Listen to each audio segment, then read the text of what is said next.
समाज में कई लोग ऐसा आक्षेप लगाते हैं सुदामा जी पर कि उन्होंने सारे चने अकेले खा लिए, भगवान कृष्ण को उसमें कुछ भी अंश नहीं दिया। तो क्यों नहीं दिया? इसके रहस्य को बहुत कम लोग जानते हैं कि इसके पीछे का मर्म क्या है। तो एक दिन की बात है, गुरु माता ने दोनों लोगों को बुलाया, भगवान कृष्ण को और सुदामा जी को, कि आप लोग जाकर के जंगल से लकड़ियां ले आइए। साथ में एक चने की पोटली सुदामा जी के हाथ में रख दी कि वहां पर इसको खा लेना दोनों लोग। वो दोनों लोग अपनी कुल्हाड़ी लेने भीतर गए कि इधर दुर्वासा जी का आश्रम में आगमन होता है और माते भिक्षाम देहि का स्वर आलाप करते हैं। तो वो गुरु माता असमर्थता जताती हैं कि आज हमारे आश्रम में आपको देने के लिए कुछ भी नहीं है, ये तो संयोग है। और सत्यता भी गुरु माता ने बताई। सारी बात सुनकर के दुर्वासा जी चल दिए। जब वो रास्ते में गए तो उनके मन में विचार आया कि इतना बड़ा आश्रम है, इतने तपस्वी व्यक्ति का आश्रम है, इतने ख्यातिलब्ध महात्मा का आश्रम है, तो ऐसा नहीं हो सकता कि इस आश्रम में कुछ भी खाने के लिए या हमको देने के लिए ना हो। तो ध्यान जब उन्होंने लगाया तो ध्यान में वही चने की पोटली दिखी जो गुरु माता ने सुदामा जी के हाथ में रखी थी।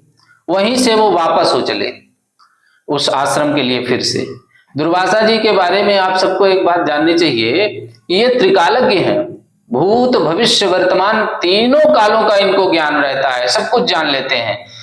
भगवान राम की जन्मपत्री महाराजा दशरथ जी ने इनको दिखाई थी और इन्होंने उनके सुख दुख का विशद विवेचन किया था, अच्छी तरह से उसको बताया था कि इसमें क्या क्या घटनाएं घटेगी। तो लौट करके जब आश्रम को आए तो गुरु माता से उन्होंने कहा कि माता, आपके आश्रम में वो चने थे, आपने हमको उस चने में से थोड़े से भी चने नहीं दिए, तो मैं श्राप देता हूं कि उस चने को जो भी खाएगा वह दरिद्र हो जाएगा। संयोग से उधर से सुदामा जी अपनी कुल्हाड़ी लेकर के आ रहे थे और इस सारे श्राप को उन्होंने सुन लिया। तो उनके मन में विचार आया कि और तो कुछ खाने के लिए है नहीं, और हमारे साथ भगवान कृष्ण जो हैं वो भी जा रहे हैं, तो ये राजकुमार हैं, अगर इन्होंने ये चने खा लिए तो ये जीवन भर एक राजकुमार का पुत्र दरिद्रता में जीवन व्यतीत करेगा, इसलिए ये चने मैं नहीं दूंगा। ऐसा उन्होंने मन में सोच लिया। देखिए, ब्राह्मण गरीबी में दरिद्रता में अपना जीवन व्यतीत कर लेता है, क्योंकि उसमें एक बड़ा अच्छा गुण होता है त्याग का। तो त्यागी होने के कारण वो किसी भी परिस्थिति में रह लेता है।